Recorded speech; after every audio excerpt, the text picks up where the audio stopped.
오늘은 조급함과 인내에 대해서 말씀을 나누고자 합니다. 하나님은 조급하게 서둘러 행하는 분이 아닙니다. 성경에 보면 하나님은 오래 참으시는 분으로, 노하기도 더디하는 분으로, 그가 돌아올 때까지 기다리는 하나님으로 말씀하고 있습니다. 한국인의 심성이라고 하는 글을 쓴 분이 세계 여러 민족 가운데서 한국 사람이 가장 성격이 좀 조급한 것이 문제라고 했습니다. 옳은 말씀입니다. 제가 성지순례를 가서 에이베르라고 하는 그런 관광버스 운전수를 이스라엘 사람을 만났습니다. 그랬더니 그는 한국말을 배워가지고 빨리 타라고 했습니다. 제가 이야기해 줬습니다. 우리 한국 사람이 제일 싫어하는 말은 빨리가 제일 싫어한다. 천천히 하라고 그랬더니 말을 가르쳐 준 대로 그 다음에는 천천히 타세요. 외국에까지 해외에까지 한국 민족이 조급한 것을 말하고 있었습니다. 참으로 우리는 믿음 생활할 때에 조급하지 않고 오래 참는 것은 중요합니다. 이스라엘 백성들은 바벨론 포로로 잡혀가서 그냥 1년 후에 3년 후에 해방되겠다 하지 않았습니다. 눈물의 예언자 예레미야는 이스라엘 백성들에게 왕에게 외쳤습니다. 70년을 기다려야 해방을 받는다 했습니다.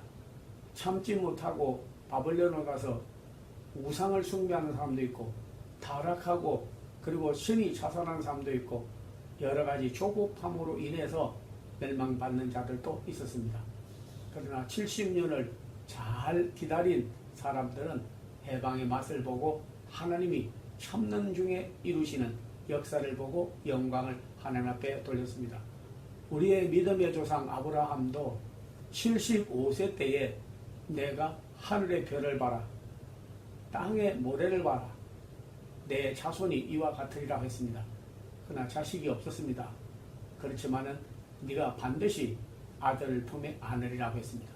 하나님의 약속은 더디지만은 이루어질 거라고 확실히 믿었기 때문에 그는 100세에 아들을 얻게 되었습니다.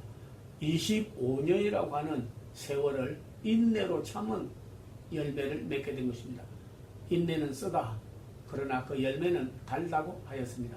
일반 사회에서도 샤머린 자가 서말이면 살인도 명한다고 하였습니다. 하나님은 오래 우리를 참아주는 분입니다. 예수님도 죽어서 무덤에 들어가셔서 그 즉석에서 부활하고 해치는 자들을 다 물리칠 수 있었지만은 그러나 3일 동안 무덤 속에 들어가 계셨다 하였습니다. 3일 후에 내가 부활하리라 하였습니다. 그곳에서의 3일은 우리가 300년이 될지 그보다 더한 인내가 필요한 줄로 압니다. 오래 참으시는 가운데 부활로 승리하게 되었습니다.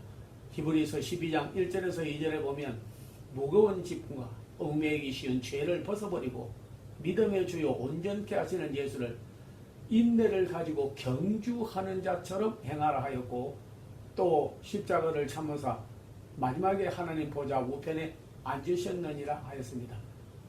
하나님은 천천히 이루어진 데 반하여 인간의 조급함과 서두름이 불신앙의 원인이 되는 것도 우리는 알아야 될 것입니다. 하나님은 반드시 약속한 것을 이루시는 분이시고 그리고 기도한 후에도 즉석에서 안 이루어진다고 낭망할 필요는 없습니다. 포기하지 않으면 하나님께서는 때가 되면 이룬다 했습니다. 그때 그 성경은 주의 날, 하나님의 응답의 때, 기도의 때 하나님 이룰 때가 있습니다. 조급하여 우리가 하나님의 일을 거르치는 일이 없도록 또 내가 하나님의 뜻을 거르치는 일이 없도록 십자가 인내까지 하나님의 오래 참으심을 성품으로 받아들여서 그때까지 일이 이루어질 때까지 주님이 다 이루었다고 말씀할 때까지 참으신 것처럼 끝까지 참고 인내해서 열매를 맺는 귀한 우리 되기를 기원합니다. 사랑의 열매는 성령의 열매는 오래 참고라고 했습니다. 하나님이 우리를 사랑하고 계시고 우리가 하나님을 사랑하기 때문에 반드시 약속하고 기도하고 그리고 하나님의 이루시기라고 하는 그런 말씀은 때가 되면 이루실 줄로 믿습니다. 조급함이 오히려 인내로 은사를 받아서 이루는 귀한 하나님의 백성들이 다 되기를 기원합니다.